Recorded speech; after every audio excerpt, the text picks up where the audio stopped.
Okay, magandang gabi po sa inyong lahat, mga minamahal kong mga kababayan. So pasensya na po kayo kung ngayon lang po tayo makakapag-vlog kung sakasakali.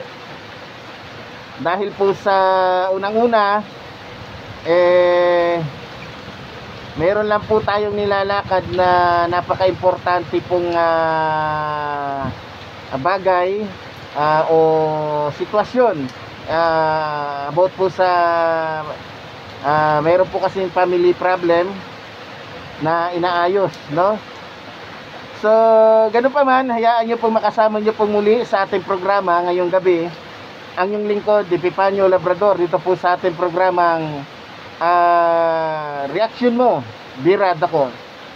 Okay, napanood ko po mga minamahal ko mga kababayan. Pasensya na po kayo kung pulang-pula po ang ating mata dahil po sa lakas ng ulan kanina, ang na nasasalubong ko kasi yung patak ng ulan ay tumatama sa mata ko.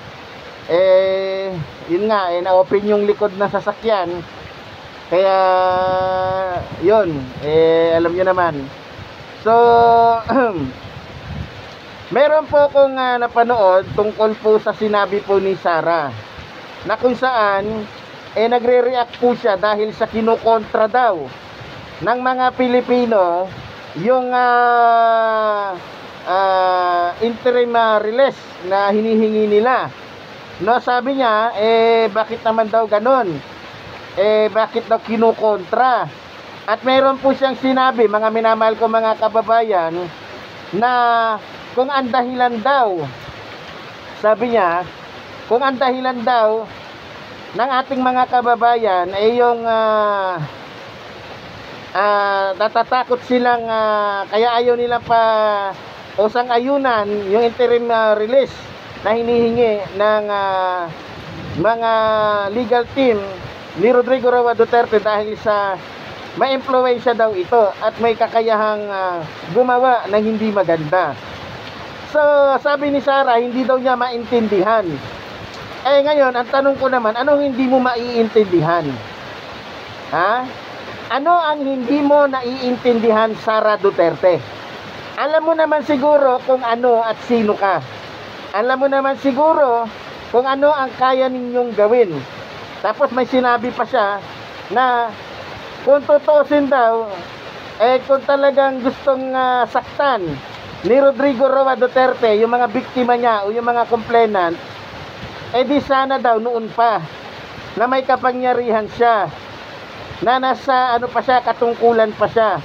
Ang tanong ko, bakit sa bansabang ito ipinail, sa bansabang ito ipinail na mga biktima ni Rodrigo Roa Duterte yung kanilang mga sumbong o reklamo laban kay Rodrigo Roa Duterte para malaman niya?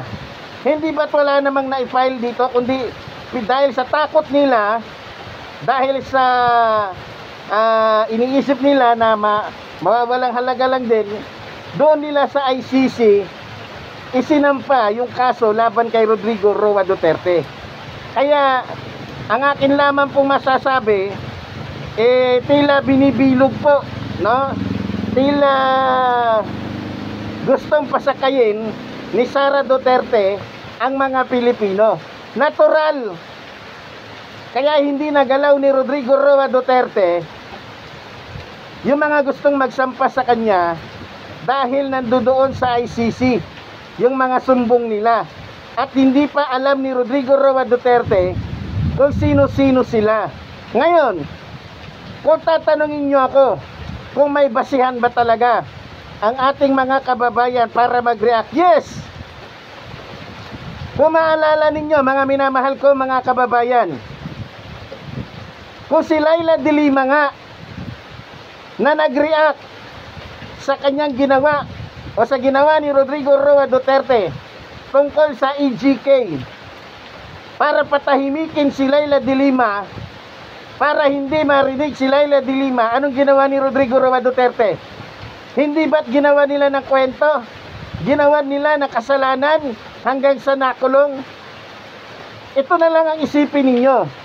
Kung nagawa ni Rodrigo Roa Duterte kay Leila de Lima o kay dating senador Leila de Lima yung mga bagay na kung saan ay pinagdusahan, pinaghirapan, pinagtiisan ni Leila de Lima sa kulungan sa loob ng ilang taon o napakaraming taon. Ano na lang kaya kung nalaman ni Rodrigo Roa Duterte? Ano na lang kaya kung dito sa bansa isinampa ng mga biktima ng EJK o pamilya ng EJK yung kanilang mga reklamo? Sa tingin ninyo, hindi sila mababaliktad? Yes. Ipagpalagay na natin hindi sila mababaliktad, hindi sila mamamatay. Hindi sila ipapapatay. Pero pwede silang baliktarin. Pwedeng imbis na si Rodrigo Roa Duterte ang makulong, gagawa nila yan na kasalanan kahit walang kasalanan. Patatahimikin nila yan.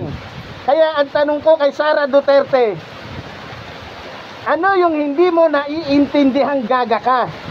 Ano yung hindi mo iniintinding putang ina mo ka? Ha? Sara, alam mo talaga sa sarili mo kung ano ang ibig sabihin ng mga Pilipino o ng mga biktima ng tatay mo at pati na ikaw. Pero nagtatanga-tangahan ka. Ginagamit mo ang iyong kasinungalingan, ginagamit mo yung iyong kaartihan. Alam mo ang katotohanan. Ha? Kung yung human rights nga mismo, ha? Niyurakan nyo lang, tinapakan lang, binastos lang ng tatay mo. Ano na kaya yung mga biktima niya na mga simpleng Pilipino, mga mahihirap na maralitang Pilipino lamang? Ha? Kung si Richard Gordon nga, na isang senador, kung yung COA nga, ha? Na pinagbantaan ng tatay mo, kung si Pangulong Duterte, si Pangulong PBBM nga, kaya ninyong takutin na papatayin. Si Romualdez, kaya ninyong patayin, kaya ninyong pagbantaan, lalong-lalo ka na. Alam mo kung anong dahilan ng mga Pilipino? Nakita nila sa'yo yun, Sara. Kasi PBBM nga mismo wala kang takot, wala kang awa, wala kang pag-aalinlangan, natakutin na ipapapatay mo. Ano na lang kaya yung mga simpleng tao na kaya mong ipapatay? Alam ko, nasa sobrang kawalangyaan mo, isa ka sa nagpaplano, sunod-sunuran lang yung tatay mo sa'yo. Paano na lang kung na mga panahon ng tatay mo, nalaman nyo na kung sino-sino yung mga complainant. Alam ko, ikaw mismo ang mag-uutos. Alam ko, ikaw mismo ang magsasagawa ng paraan para patahimikin yung mga biktima ninyo. Kaya huwag kang magtanga-tangahan, Sara Duterte. Alam na mga Pilipino kung ano at sino kayo at kung ano ang magagawa ninyo. Mga demonyo kayo, mga gago kayo, mga putang ina ninyo. Ganyan kayo kahayop, ganyan kayo kawalangya, ganyan kayo kahudas. Kaya huwag ka magtanga-tangahan. Kaya kung ako tatanungin mo, Sara Duterte, at kung taong bayan ang tatanungin mo, lalong-lalo na yung mga biktima o pamilya ng biktima ninyo, nararapat lang talaga na kontrahin at huwag nang palabasin yung tatay mong demonyo, na katulad mo. Kaya huwag ka mag-anga-angaan, huwag ka magkunwari-kunwarian. Sang-ayon ang buong Pilipinas, sang-ayon ang 99% ng mga Pilipino na mabulok o mamatay na sa kulungan yan tatay mo. Kaya huwag kang magpiling na biktima. Tarantado ka.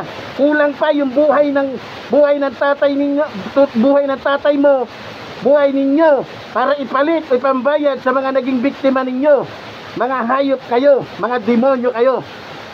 Yan lang ang masasabi ko sa iyo, Sara Duterte. Napakakapal ng pagmumukha mo, laslasing ko yung leeg mo, makita mo.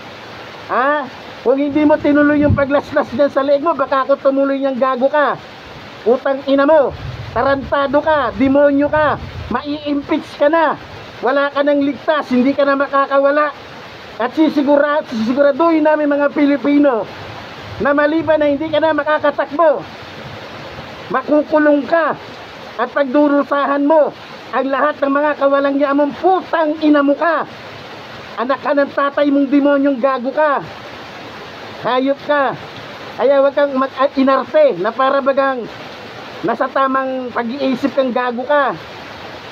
So, yun lamang po mga minamahal ko mga kababayan. Ako'y talagang visit na visit dito kay Sara Halimaw. Akala mo kung sinong biktima kung magsalita, demonyo naman. Di ba? So muli po, tulad po ng sinasabi ng inyong lingkod, mabuhay po ang ating inang bayan. Mabuhay po nagmamahal sa ating inang bayan. Maraming salamat po.